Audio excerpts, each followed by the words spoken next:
Hey, happy Monday. I hope you had a good weekend. My dog is excited about having a good weekend too. He hears someone say hello and he thinks that someone's in the house and then he gets excited. Oh, I need to fix my camera.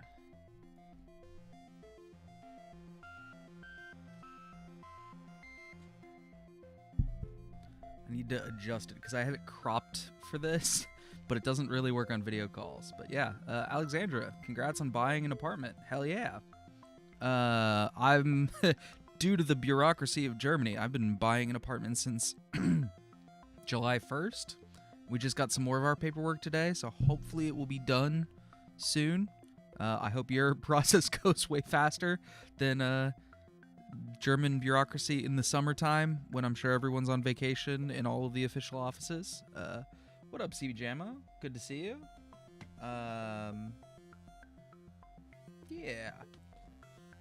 I don't think I've had a lot of code this weekend, but I have been thinking about Ergot a lot this weekend and coming up with some possibly crazy ideas. CR1901, I don't know if I have the bandwidth for questions, but I'll keep this in the background as I do computer cleanups. Good to see you, CR1901. Yeah, so I've been talking about this on social media, and I know it came up for CR1901, so let me, do I have the, let me pull up the docs.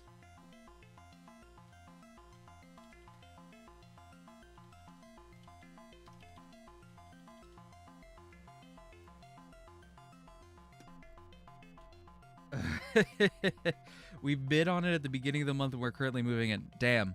I mean, at least I have the benefit of I already live here. So I'm buying the apartment that I rented for like 10 years because the landlord, well, the old landlord died and then his son, after a couple years, is selling the place. So we're buying it. So at least we're already moved in.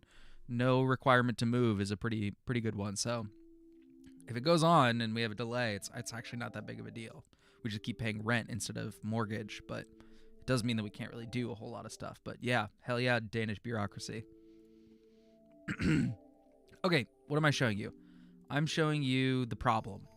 I've had this problem, so I've called these like dynamic networks kind of stuff.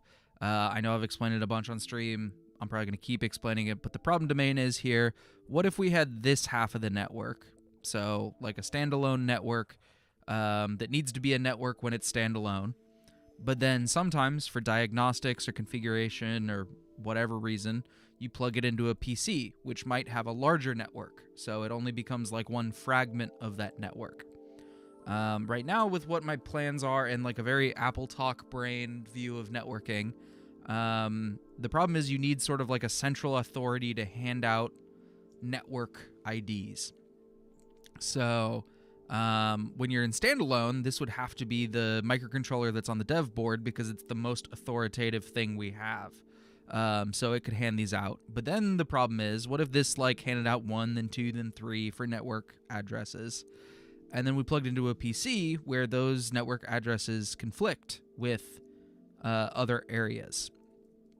And so far, the only answers that I've had for this are, one, do something like NAT, where we do like a full bidirectional translation whenever we go over this network, which isn't great because it means that this microcontroller needs to do a bunch of like needs to maintain a bunch of translation tables and do a bunch of extra work, which is possible. It's just I don't love that idea.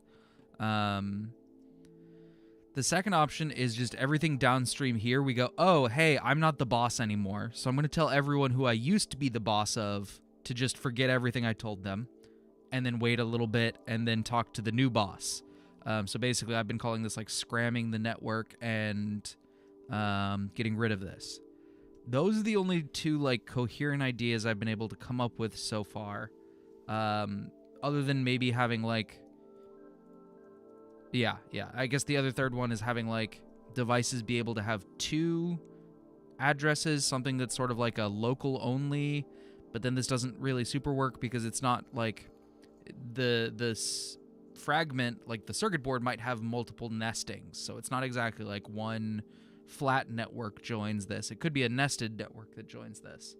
And so this is one of those things that Apple Talk didn't have to deal with because it didn't really have it wasn't really a big deal if you had to reconfigure the network and you had a little 2-second hiccup if you plugged into some massively bigger network. But if we have ongoing communication, I don't want to necessarily interrupt all of the communication for a couple seconds while we reconfigure. And this might be overly worrying about something that isn't actually a problem. Very much could be. But, my kind of reference device is this little PicoCalc that has a main processor, and it's got maybe a Wi-Fi chip acting like a processor, and it's got maybe the keyboard controller, and maybe on other devices you could have more a display controller or something that are all part of a network. And I don't want the whole device to just lock up for 2 or 3 seconds while it's renegotiating, because that's, that might interrupt a lot of running things. It's basically forcing a reboot whenever we change the network. And I don't love that. So one of the things that I was looking at was IPv4 has this thing called CIDR, which is classless inter-domain routing or something like that. But have you ever seen an IP address with a slash number on it, /24 or something like that? That's CIDR or CIDR. This is in German. Let's go to English. And this is because IPv4 has these things called subnet masks, where you basically can pick a variable chunk of the IP address, because you've got 32 bits for an IP address, and you can pick a variable width of what's the network segment, and then what's the device ID, the host identifier. So in Ergot so far, everything has been actually what the internet was before this, which is a strict class, and specifically a static class segmentation, because I have 16-bit network prefixes and 8-bit host identifiers.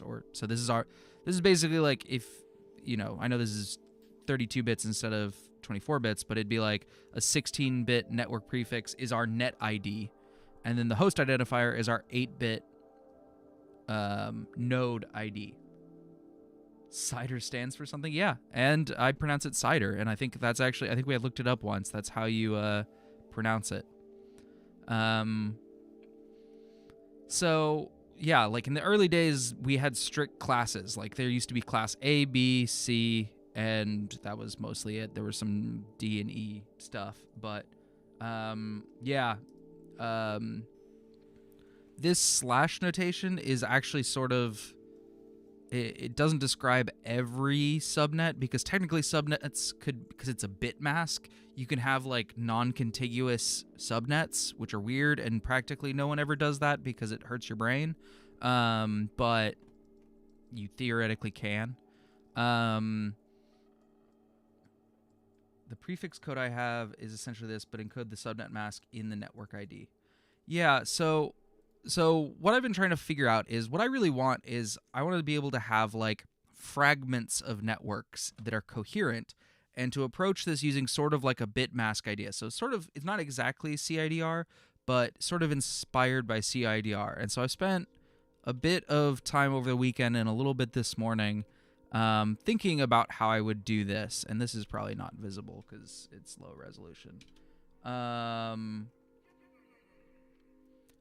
But the idea is that if you start up in a network, let's say you start up as an edge device, and you're an edge device, and you go, I'm only ever going to need a point-to-point link. So the biggest network so for CIDR, the way this works, when you see /22, that means 22 bits are the network ID, and then since this is out of 24 here, it would be 2 bits of address. If you were using actual IPv4, it would actually, the biggest number would be /32, which would mean all network. But yeah, I'm doing this out of 24 instead of out of 32, because we have 24-bit addresses right now. So we could say we have an edge device that needs a /22 because it's, it only needs this. And then we could attach to a bridge device that says, hey, I know that I'm only going to have a couple of children. I'm not going to have a lot, and they're all going to be point-to-point. So I don't need a very large network space. So I could say that I need a /20, or I need 4 bits of area to work with. And then the rest can be address space. And this is actually kind of where I break apart from CIDR, because CIDR kind of tells you where you split the network chunk and the device chunk. And what I'm kind of cooking up is something that's not exactly that. So I have something where I say, like, okay, we've got our /22 device and our /20 device. And so if this one comes online and it says, okay, cool, I have /20, so I've got 4 bits to work on. One of the children that is connected to me says that it needs 2 bits to work on. So what I'm going to do is I'm going to chop up and I'm going to give it 2 bits of my 4-bit space. So it gets the prefix 0, 1, and then it's free to do whatever it wants with the remaining 2 bits. So sort of we've created this network where if we just look at the last 2 bits, these are directly connected, and this one's like address 1 and this one's 2. And then if we actually like take into account all 4 bits, it's actually like 0, 1, 0, 1, and 0, 1, 1, 0, if this makes sense. So essentially the reason that I'm doing this is because I want, when we're in this network, so we say like up to this device, we need to be using 4 bits of the address space to talk to each other. Like that's how much of the address is valid. So then when we add, another device like this, we can say that we've assigned this like leading 0, 1. So of 4 bits that are actually valid for this scope, the left device over here, this network segment is using 01 as a prefix, and this one's using 10 as a prefix. So technically we could add a third one. Right now I think I can't give away the 01 for reasons I'll maybe get to. But this means that we have kind of like a bunch of contextual addresses. So like if this device was just talking to this device, it could send a message to address 1/22, which says, I'm talking to you using only 2 bits of address, and in that scope, like just in the 2-bit scope, you're number 1 and I'm number 2. We could also say I could talk to you in the 4-bit scope, in which case I would address you as 5 and I am 6, because we are taking into account this leading 0, 1 of 4 bits. So like 0101 is 5 and 0110 is 6. Similarly over here, if we're only talking to each other in the 2-bit scope, like this world where only you and I exist, then I could still address you as 01/22, and I could address myself as 02/22, even though these numbers overlap, because we know that that scope is only this link, which means we could never route a message over here. But if I expand my scope to the 4-bit scope, then I could call you 9, and I could call myself A or 10, and I could talk to you. But then in this 4-bit scope, I could also refer to you as 5, because that's your address in this interface. Or I could send a message to my friend over here and address it as 6. So in the 4-bit scope, all 3 of these can talk to each other. So this device, A, in the 4-bit scope, could talk to this device, 6, in the 4-bit scope. And then the idea is that we can continue zooming outwards and add another one. So we have this /18 device. So this then becomes a 6-bit scope. Do I have these numbers worked out? Yeah, I have these numbers worked out. Where, again, this one assigns it the prefix 01. So if you note, all of these addresses can still stay stable as long as we're talking, like here we can talk in a 2-bit scope, here we can talk in a 2-bit scope, all of this we can talk in a 4-bit scope, and then if we go up to here, we get up to a 6-bit scope. And I don't know if this makes sense to anyone else other than me right now, but you can kind of look at these masks, and essentially what I'm saying is regardless of whether this upper prefix is some huge number, if you've said what the like maximum scope of your fragment is, you can actually talk using stable addresses. So even if these top bits get reassigned to some other huge number later on, like, if we were looking at these top 4 bits, if this was like AB12, we don't care. As long as we only care up to the 4 or the 6-bit scope, those numbers don't matter to us. But if all of a sudden someone very far away in a 20-bit scope talks to us, then they could use the our full name with that. And then when I talk back to them, I can use my fully qualified name back up. And maybe I don't even have to know what my fully qualified name is, because as, I send messages going up, the routers can fill in the top bits of that scope and things like that.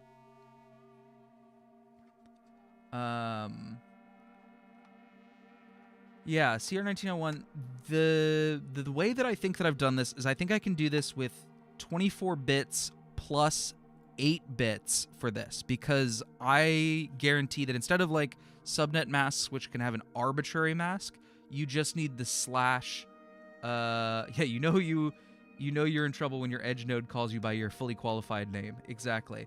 I think I just need 1 extra byte, because essentially like this slash number is a number from 0 to 24, which I can encode in 1 byte, or really like 4 or 5 bits. I thought about maybe combining it with the TTL, because right now we have a TTL, and if I could maybe figure out how to get those both 4 bits each, I could do them in 1 byte, or maybe I can find some other option bits to kind of like smush together here, because you really only need 5 bits to get up to 32 bits of this, because I say it always has to be a power of 2.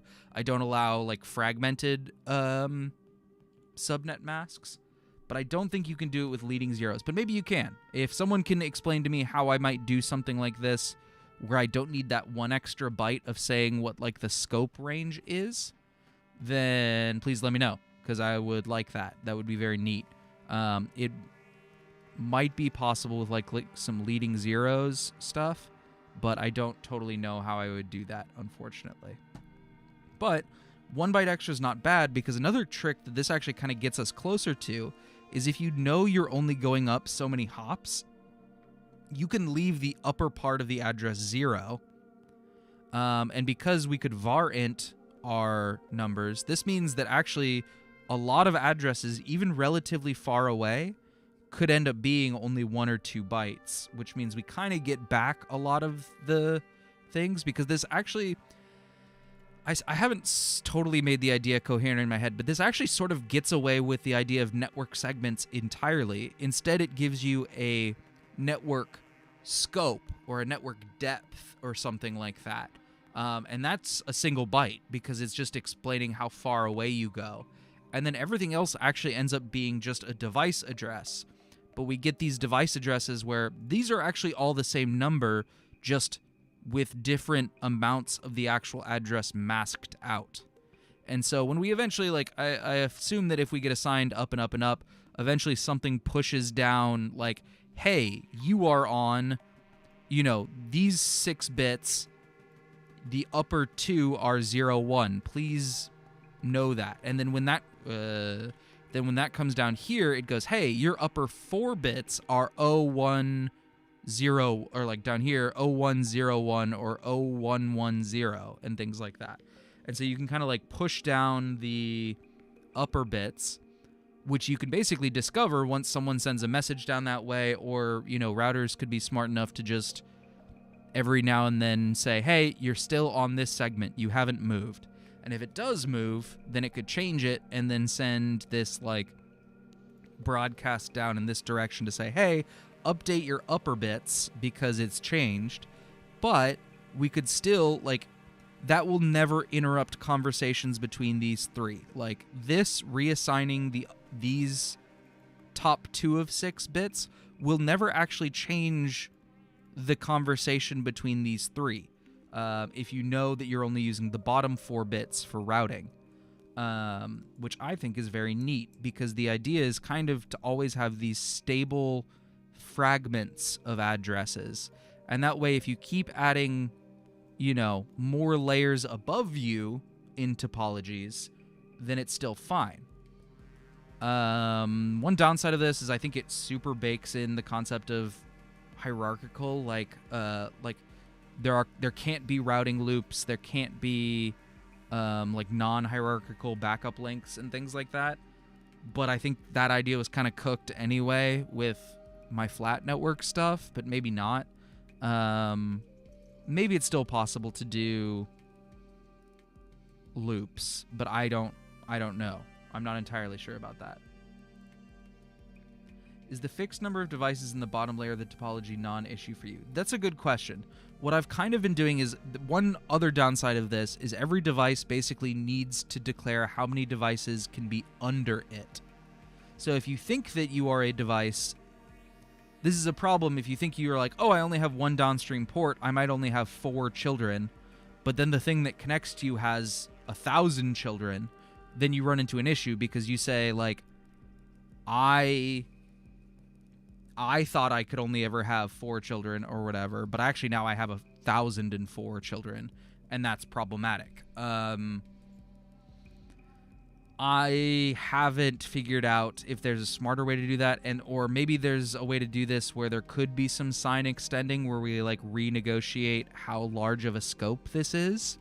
Because I think you could renegotiate scopes a little bit, because even though this has access to a 20, 4 bits of information, it doesn't affect any existing assignments because, we've handed out a 2-bit assignment here and a 2-bit assignment here. So if all of a sudden this grows, it could handle that. It might interrupt. It might cause gross things that we have to renegotiate upwards. So the answer is, right now I'm kind of assuming that devices, like I have these words like needs/20. I sort of imagine these as being static configuration right now. It could be dynamic, but it might cause the same kind of like disruption ripples, at least upwards, if you need to renegotiate a larger chunk. I don't exactly know how I would do that. Yeah. So I don't know. I'm not like entirely sold on this idea yet, but it has been a fun idea to think through because I don't think I've seen anything. Like I said, it's very similar to CIDR, but it's not exactly. And it's an interesting approach to me of like, how do I have stable fragments that can join larger fragments, kind of all the way up to the top of my root addressing and things like that. So I'm not entirely certain that this is where Ergot will go. If I can't, like, I need to come up with some like stable set of rules that this will work. And I'm still kind of like, this document still has a bunch of me like thinking through this at each layers of like, oh, I don't have an answer for this. And the reason why there's kind of like one set of diagrams on the left side, and then if you scroll over, is I already sort of figured out some rules. Like, I don't think you can give away your lowest subdivision. So if you have like, for example, if I have 4 bits and I'm chopping that up into 2-bit assignments, I don't think I can give away the 0th assignment. And maybe I can't give away the, 1/1 assignment. I'm not sure about that yet. So there might be like dead zones that are not good. Basically, this isn't a fully thought out design yet, but it's the fragment of a neat design, I think. Or, it'll end up being nothing. We'll see. The other thing that legitimately I probably should do is also go look at 6LoWPAN. There's a diet version of IPv6 called 6LoWPAN that's used for a lot of wireless devices, and I know even very low power wireless devices use it. It's the basis of things like Thread and things like that. And always whenever I come up with a clever new idea, I need to sort of gut check myself of like, okay, is this actually more complicated than 6LoWPAN or IPv4 or v6 or something like that? Because at some point, like, I don't need to invent the wheel just to invent the wheel. Well, yeah, sometimes I do. But at some point, realistically, I need to go like, okay, is this a solved problem? And if someone solved it simpler? And the answer is maybe. So at some point I need to go back and think about 6LoWPAN or other approaches to this. But yeah, I've always kind of said that if Ergot's, if I realize that some huge part of Ergot is no longer actually useful, I still think that there's a lot of like application layer, like layer 4 and above stuff that you can do with Ergot sockets that would still be neat, and how you actually implement it in code. Like I've always said, like if the only research that comes out of Ergot is I make a better version of small TCP, or like a more convenient, I shouldn't say better, I should say more convenient to use version of small TCP. Because small TCP is very good. But like a more ergonomic version of it, I'm not entirely upset about that. Because there's certain stuff that small TCP just doesn't do right now. So I don't know. We'll see. It's always good to evaluate that. The other thing that someone sent me, and I posted it in chat, but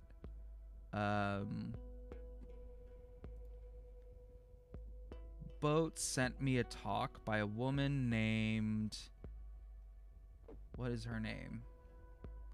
She's a very cool lady. Let me go find her. Radia Perlman. So Radia Perlman was the woman who invented spanning tree protocols. Apparently her nickname is the mother of the internet. She gives some very good talks. Boat sent me this because it talks about CLNP, which seems on its surface somewhat similar to this, but actually doesn't really tackle the same problem. It was an alternative to some of what IP ended up doing, and it kind of got snubbed because it was an OSI protocol, and the internet didn't love OSI at the time. Yeah, Radia does not love... Well, Radia does not love the fact that Ethernet and IP are both kind of layer 3 protocols. But yeah. Yeah, CR1901, one reason I'm interested in Ergot is because it's not TCP IP. Yeah, this is one of those things that, like, I'm trying to see... Like, I've kind of eschewed compatibility to play with the experimental. Like, how much can I throw away? Because this has been one of the things that I've always... It's an expectation management thing. If you say that it's compatible with IPv4 or IPv6 or TCP IP... then people get upset when they can't do normal TCP IP things with it, which means it's very hard to carve out, like, the good parts subset, or just, like, the parts that I like subset. And so I have been fairly clear about it not being that, even though, you know, it's sort of reinventing some things. But,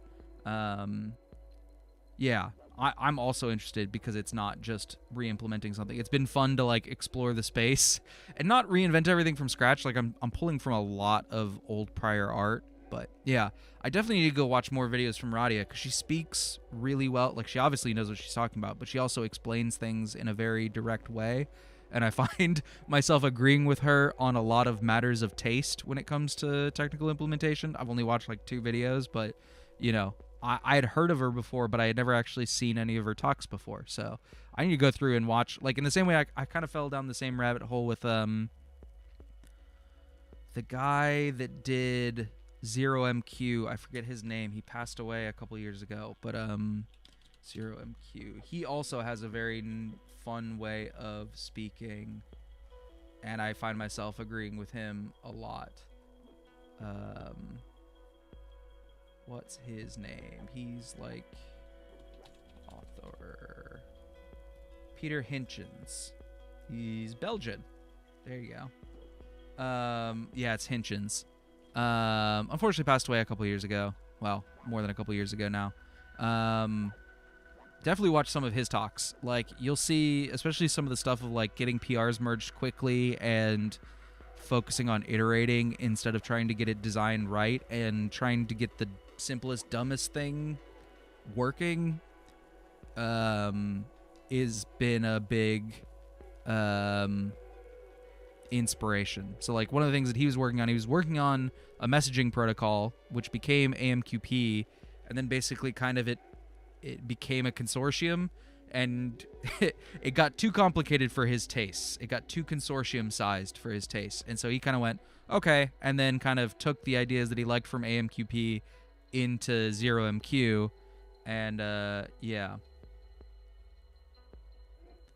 Very neat idea. One thing to account for is having more wiggle room in the bottom layers of the topology by leaving extra, e.g. 1 bit of free space. So instead of having 2 bits needed, you'll reserve 3, but only 2 will be in use. Do that for every layer, and then in case of running out of addresses, you could broadcast compact till nth later. Don't know how feasible, just a random idea. I like the idea of Numinex. Yeah, I'm kind of making it up as I go, so I super don't. There's probably clever ways to do that. If anyone has ideas of like, my core desire is to have stable fragments that you can expand upwards. I don't know how you would do that without sort of reserving the max size you think you need. But I've been very conservative here where I'm only doing 2 bits at a time. You could do much more than that. You could start at even the bottom layer. Like, edge devices that know that they never have children should probably stick at 22. But a bridge device could start at like /14 and give themselves 10 bits or 1,000 children devices, because you can still compose a fairly large network out of that. And since I can crush the network down so much, I might honestly go back on having 24-bit addresses and have 32-bit addresses, because that gives us a little bit more room for expansion. Because if we can do some clever things, one, we don't have to separate the port and the net ID, so those get varented together. I might bump that up to a 4-bit address, and honestly, I've been chafing a little bit on the concept of having 1-byte sockets. Excuse me. I might be convincible that we should bump our ports back up to 16-bit instead of 8-bit, and similarly varent them. Although then we need to figure out what our broadcast ID is, because I don't want broadcast ID to be U16 max, because that's 3 bytes on the wire. So I might say something like 127 becomes the broadcast ID, or I make like 1 the broadcast ID and make 0 still the wildcard ID, and then 1 is broadcast, and then, you know, the rest above that or whatever. I don't know. There might be some breaking changes, but I need to figure out what the actual benefit is here. Because making one thing that would actually be good is making sockets a varent, because then you could have networks where you have sockets with 32 bits of resolution because you can varent them or whatever. 12-bit adders? Right now, adders are 24-bit. If I said 12, then I was wrong. Right now, addresses are 16-bit net ID and 8-bit node ID, which gets you 24 bits of address, and then I have an 8-bit socket. So altogether, a whole address, including port, is 32 bits in Ergot. But if it's compact on the wire, I might... 12-bit sockets max. 16-bit sockets reinvents IP. Just something that's slightly...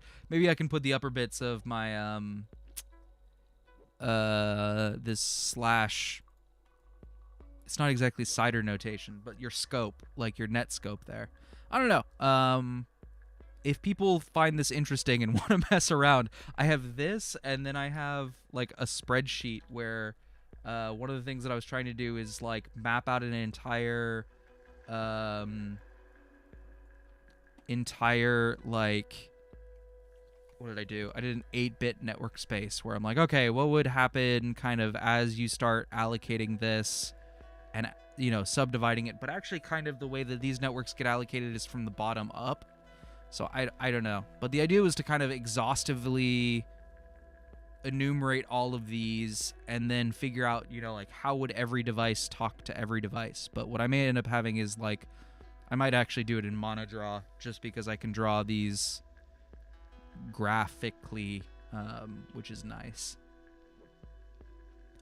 But yeah, this is where my head's at. I think we'll probably go towards having 3 streams a week. I think Monday afternoon is good.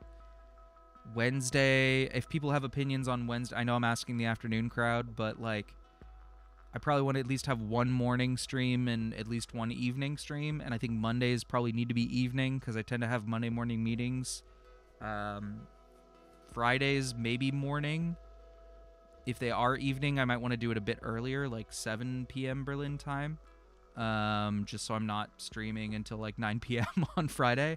I don't usually cut out early, but I like to be done right at 8 or so on Fridays.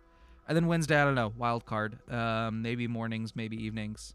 I guess I don't know. If people have opinions, let me know in chat. Yeah.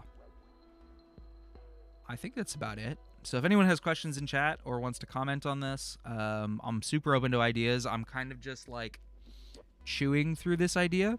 So if you want to chew through this idea and tell me that it's bad for some reason, or if you go, hey, if we did this instead, and you can come up with a rule set of this, I'm kind of like just sketching it out right now and figuring out what the rule set should be. Let me know. I'm open. Otherwise, I'll probably keep noodling on this. Yeah, CR1901, definitely have a play with the prefix codes. Just send me a gist or something of like, hey, this is what I think the rules should be, and I'll poke around with it. Especially anything that solves this like needing to reserve your space proactively. But again, I think this might be fixable upwards. Like, because if you all of a sudden get a child that connects that wants a /16 here, you could renegotiate your space. Like, if you don't have a parent, you could just say, okay, I'm a slash. If this needs a 16, okay, now I'm a /14. And it's whatever. If you have a parent, you might have to renegotiate your parent, and then the parent might have to continue renegotiating upwards. I don't know. Are non-power of 2 widths for EG port awkward for varants? Varants are in chunks of 7 bits rather than 8s. So maybe. Yeah, I know what the prefix code is. Like Unicode prefix code has that. Yeah. CJMO, non-power of 2 widths, I'm not sure. Things actually work on 7-bit boundaries in varants. So like 0 through 127, 128 to like, I forget what number it is. It's like 16,000 or something is 2 to the 14th, and then 2 to the 21st, and then 2 to the 28th, and then 2 to the 35th or whatever. Yeah. So I'm not sure what you're actually asking, CBJMO, but if I switch things to varants, I need to consider that anytime I have a 2 to the 7th or 2 to the 7 times n, I have a break every 2 to the m times 7 kind of thing.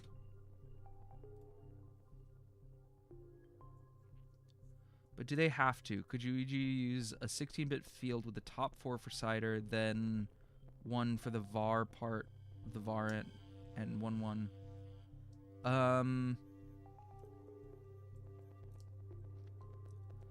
The answer is if I break up. So if I'm doing in Ergot headers, some things are varants and some things are just fixed bit fields. I might have actually gotten rid of all the non-varant. Actually, what I want is wireframes. So yeah, I think I've actually gotten rid of all the non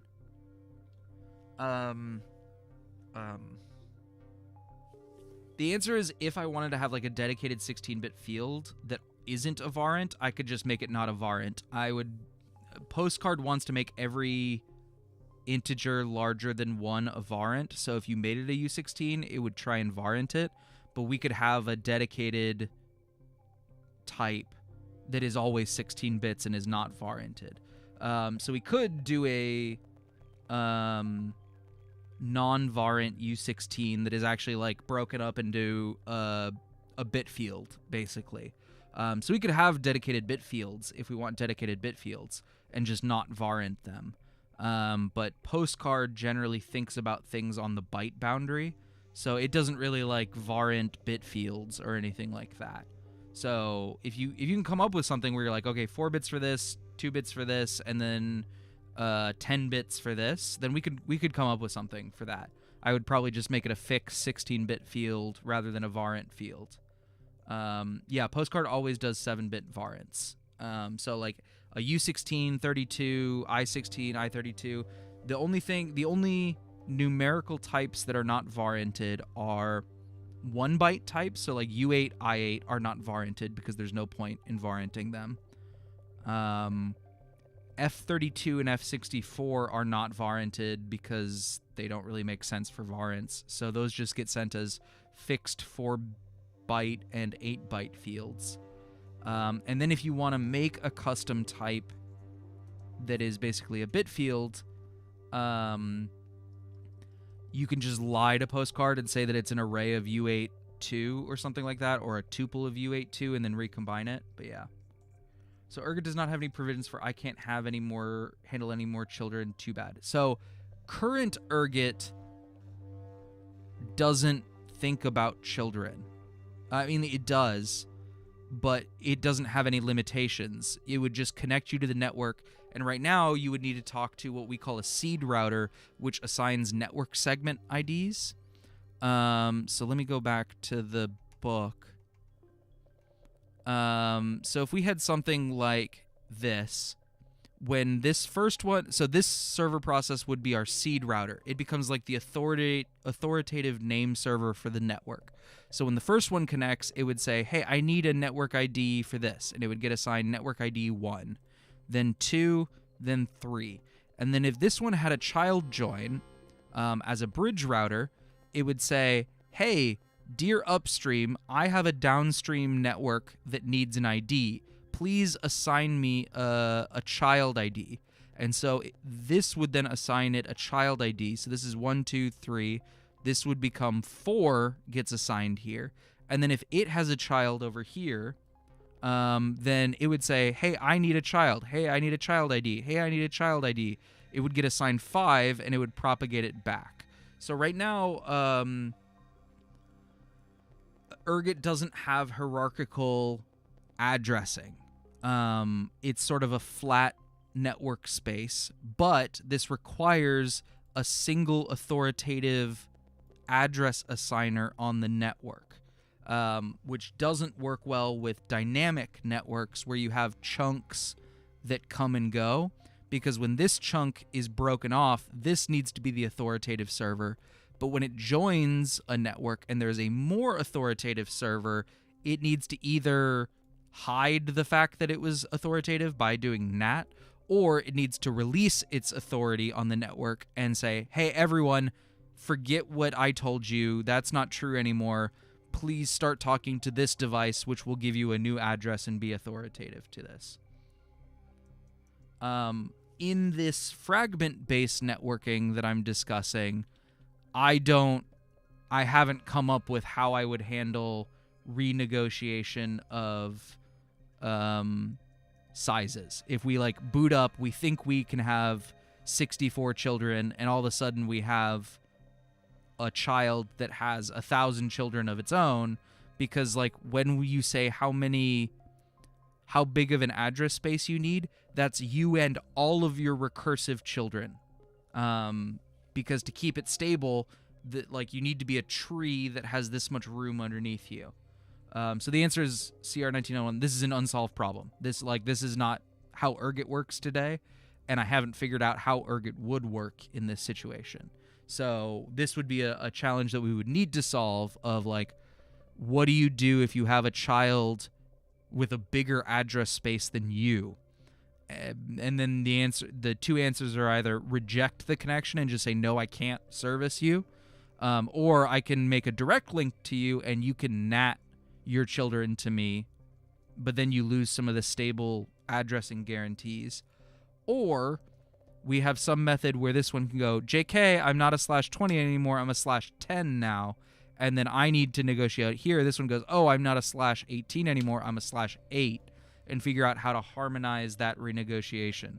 I don't know how I would do that yet. I haven't gotten that far, but we would need to figure that out. So the answers are always no, you can't do that, or figure out how to do that. And so because Ergot's not really meant to be an internet protocol, you do have some expectation of knowing how your devices work. And this could be something that you set in like a configuration table or something. So it doesn't have to necessarily be like compile time chosen. It could be something that you choose at config time or something like that. And what you might do is like, oh, I've noticed that someone connected bigger than me. I'm going to change my flash configuration value here and then reboot, or bring my network down and rejoin. And then from now on, I'll be a device that asks for /10s or something. I don't know. I'm open to ideas here. That kind of bums me out because it makes you do the renegotiation, but maybe we could make this renegotiation less common. Something like that.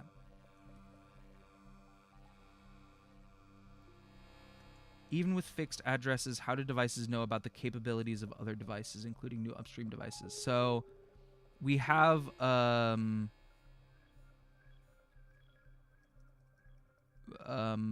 in today's Ergot, so not this, but the other thing, we just do discovery. When you join a network, you send out broadcast packets that's like, hey, I'm looking for someone that can do this, or devices can announce, hey, I can do this. So we have like runtime service discovery type stuff. In general, I try really hard in Ergot to not require you to bake in any like routing or capabilities. Instead, I say you should discover it at runtime, and things like that. If Ergot can assign the same device different addresses each boot, then compile time addresses. Yeah, I don't do compile time addresses. You always look to someone bigger than you to tell you, and you tell one of the devices you are the root authority of the network. Apple Talk calls these seed routers, where there always has to be one authoritative seed router on the network, and everyone else's network ID and node ID is dynamically discovered. So it's not plug and pray, like it's a deterministic way of, hey, who do I ask for my assignment? So I don't bake in hard-coded addressing for anything. There's some stuff that's hard-coded, like if you're in a point-to-point link, you always know that the upstream device is the .1 and the downstream device is the .2. But yeah, I gotta call it. I gotta wrap up. So any last questions, and then I'll bounce because I gotta take the dog out and figure out dinner because it's getting close to 9 here. So definitely come hang out and chat. CR1901. I know you don't hang out in Matrix. If we can figure out how to get the Matrix room bridge to IRC, I'm not above that. But if you could join Matrix, that'd be nice. Otherwise, just DM me somewhere. Like, we'll figure it out. Or open up a discussion in the issue tracker. But yeah. Last call for questions, and then I'm gonna bounce. I don't have this up anywhere. I've been posting some of these fragments. Like I think I posted this picture in the Matrix.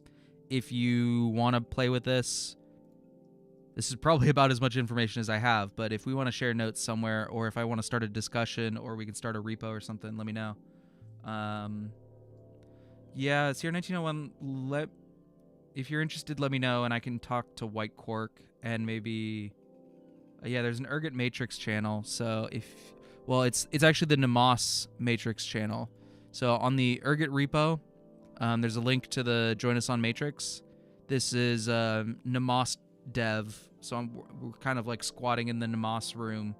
Because eventually Ergot's going to be, well, I'd like it to be the networking and, honestly, system call protocol for Nemos. My plan is eventually to upstream Ergot into Nemos. But first we have to get Ergot working well. And we're kind of doing that out of tree right now.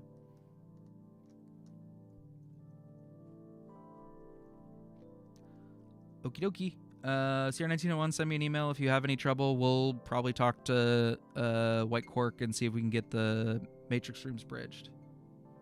You have Matrix, you just don't check Matrix. Okay, well, maybe check it. You can pull it. Ping me in the main room if you aren't sure. Okay, I hope you all have a lovely week. I'll see you sometime on Wednesday. I do usually schedule the streams, so if you're subscribed, you should see, like, you know, scheduled streams for those. I try and do that in the morning. If you need more specific, reliable timing, let me know. Otherwise, come hang out in the Matrix and I'll announce it there. Have a good week, everyone. I'll see you on Wednesday at some point.